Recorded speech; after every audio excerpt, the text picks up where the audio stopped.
Hello friends, स्वागत है आप सभी का डीएलएड क्लासेस पे। तो दोस्तों, हम लोग सेकंड सेमेस्टर के क्षेत्रफल का जो पार्ट है उसको हम लोग करने जा रहे हैं, क्योंकि क्षेत्रफल से जो आपके क्वेश्चंस होंगे वो देखने को मिलेंगे। तो सबसे पहले देखिए, हम लोग क्षेत्रफल में बात करते हैं पहले चित्र की, जिसको हम लोग कहते हैं वर्ग। वर्ग क्या होता है पहले समझ लिए, फिर इसके बाद क्वेश्चन करेंगे। तो वर्ग क्या होता है? वर्ग होती है जिसमें चारों साइड आपस में क्या होती हैं, बराबर होती हैं। अगर वर्ग की बात करें तो यानी कि साइड ए है तो ये भी ए होगा, ये भी ए होगा और ये भी ए होगा। यानी कि कह सकते हैं कि सभी भुजाएं आपस में क्या होती हैं, बराबर होती हैं। सभी भुजाएं आपस में बराबर होती हैं। ठीक है, सभी भुजाएं जो हैं आपस में बराबर होती हैं। ठीक है, अब यहाँ से एक क्वेश्चन पूछ सकता है कि ये बताइए कि अगर सभी भुजाओं का, ठीक है, सभी भुजाओं का अगर माप दिया है 5 सेंटीमीटर, ठीक है, कह दे सभी भुजाओं का, या कह दे कि वर्ग की एक भुजा, कह दे वर्ग की एक भुजा।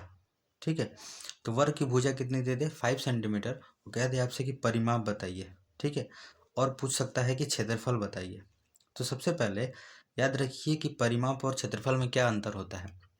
तो परिमाप का मतलब ये होता है कि जैसे मान लीजिए कि एक व्यक्ति है, अगर यहाँ से चलना शुरू करता है, ठीक है, तो चाहे इस साइड से चाहे इस साइड से, अगर किसी भी साइड से चलता है, तो जब पूरे चित्र पर एक चक्कर जब पूरा लगा के, है ना, अपनी ही जगह पे जब आ जाता है, तो उसको कहते हैं परिमाप। यानी कि किसी व्यक्ति के द्वारा जितनी दूरी चली जाएगी, मतलब एक पूरी कंप्लीट दूरी तय की जाएगी, उसको कहेंगे परिमाप। और वो परिमाप जो होगा वो क्या होगा, बाहर से बाहर रास्ता को क्या किया जाता है, तय किया जाता है।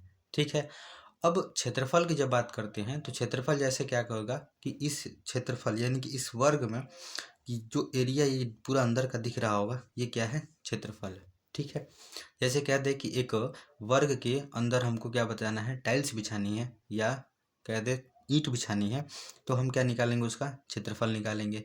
क्यों? क्योंकि जब भी हम टाइल्स बिछाएंगे या ईंट बिछाएंगे तो इसके अंदर पूरे में बिछाएंगे। ठीक है, लेकिन यही कह दे कि इस वर्ग के चारों तरफ तार दौड़ाना है, यानी तार लगानी है या बाउंड्री बनानी है, तो उसके लिए हम क्या निकालेंगे, परिमाप। तो दोनों का मतलब समझ में आ गया। अब चलिए, परिमाप अगर पूछ दे तो किसी भी चित्र का अगर परिमाप पूछता है तो सबसे आसान तरीका है सभी भुजाओं का जोड़। क्या होता है, सभी भुजाओं का योग। ठीक है, सभी भुजाओं का योग। अब बात करते हैं क्षेत्रफल की। क्षेत्रफल का मतलब ये होता है कि जितनी लंबाई होती है, अगर उसका हम चौड़ाई से गुणा करा दें तो हमें पता चल जाता है कि हमारा क्षेत्रफल कितना है।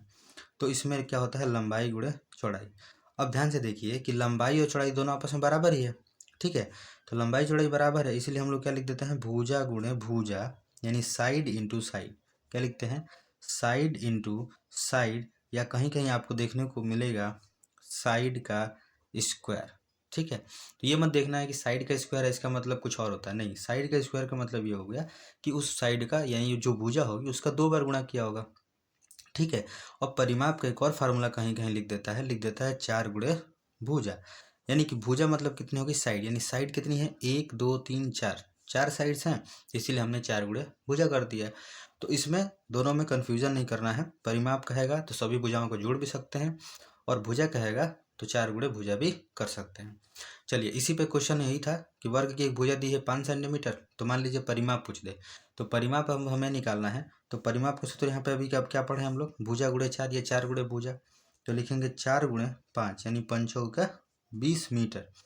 अब जो परिमाप होगा वो मीटर में ही होगा या तो सेंटीमीटर में होगा, लेकिन जब हम क्षेत्रफल की बात करेंगे तो देखिए कितना होता है, साइड इंटू साइड, यानी कि 5 गुणे 5, तो 5 5 25, 25 जब मीटर करेंगे तो यहाँ पे स्क्वायर लगाएंगे, यानी वर्ग मीटर में रहेगा। क्यों? क्योंकि इसका भी मीटर और इसका भी मीटर, दोनों का मीटर जो मिलेगा तो गुणा हो जाएगा, तो क्या बनेगा, मीटर का स्क्वायर बनेगा। ठीक है, तो आगे समझ में वर्ग के बारे में। ठीक है, अब मान लीजिए कभी क्या दे क्वेश्चन में कि आपको परिमाप दे दे, ठीक है, परिमाप दे दे, है ना, और पूछ सकता है, मान लीजिए परिमाप दे दे 40 मीटर, और कहेगा कि भुजा बताइए, यानी उसकी साइड बताइए। तो अब साइड यानी परिमाप मतलब पेरीमीटर, तो अब भुजा की बात जब करेगा तो भुजा का सूत्र हो जाता है P/4, यानी कि परिमाप क्या हो जाता है, परिमाप बटे में 4। तो परिमाप कितना है हमारा 40, 40 बटे में 4 कर देंगे तो 4 में 40, भुजा कितनी आ गई, 10 मीटर आ गई। ठीक है, अब यहीं पे क्वेश्चन फिर कह दे कि मान लीजिए क्षेत्रफल किसी का दे दे, किसी वर्ग का क्षेत्रफल दे दे, कह दे कि क्षेत्रफल दिया है 100 वर्ग मीटर, तो इसकी भुजा बताइए। तो जब भी इसकी भुजा की जब बात करेगा तो इसका फार्मूला होता है रूट में क्षेत्रफल, यानी करणी में क्षेत्रफल। करणी में 100 और 100 का वर्गमूल कितना होता है 10। वर्गमूल निकालने के जब तरीका होगा दो तरीका से निकालते हैं, अगर आप कमेंट करेंगे तो हम उसको बता देंगे, नहीं तो यहाँ पे देखिए 100 का जो वर्गमूल होता है वो कितना होता है 10, यानी हमारा आंसर आ गया 10 मीटर। ठीक है, अब यहाँ से 4 क्वेश्चन बने। एक तो भुजा देगी तो परिमाप बताइए, भुजा देगी तो क्षेत्रफल बताइए, फिर परिमाप देगा तो भुजा निकालना, अब क्षेत्रफल देगा तो भुजा निकालना। यानी इसमें से 4 क्वेश्चन तरीके से हो सकते हैं। अच्छा, कभी कभी क्या करेगा कि आपको सीधा सीधा कहेगा कि परिमाप दे देगा और सीधा पूछेगा कि ये बताइए क्षेत्रफल बताइए। तो अब हमें परिमाप तो मालूम है 40, लेकिन हमें क्षेत्रफल निकालते समय भुजा की जरूरत पड़ेगी, तो यहाँ से भुजा निकालेंगे फिर जाके क्षेत्रफल निकालेंगे। ठीक है, तो ये वर्ग अच्छे से आ गया। अब चलते हैं हम लोग आयत के बारे में पढ़ते हैं। चलिए, अब आपने वर्ग पढ़ा, अब आप पढ़ते हैं आयत। आयत में देखिए क्या खासियत होती है। आयत जो होता है इसकी आमने सामने की भुजाएं क्या होती हैं, आपस में बराबर होती है। यानी ये भुजा इस भुजा के बराबर होगी, ये वाली भुजा इस भुजा के बराबर होगी। यानी अगर नाम दे तो ए, बी, सी और डी। अब आयत में भी क्या होता है, आयत में भी पूछ सकता है कि आपका परिमाप बताइए। परिमाप आप समझ गए हैं क्या होता है, तो परिमाप का सूत्र इसमें होता है। अब देखिए इसमें क्या होता है, लंबाई अलग होती है और चौड़ाई अलग होती है।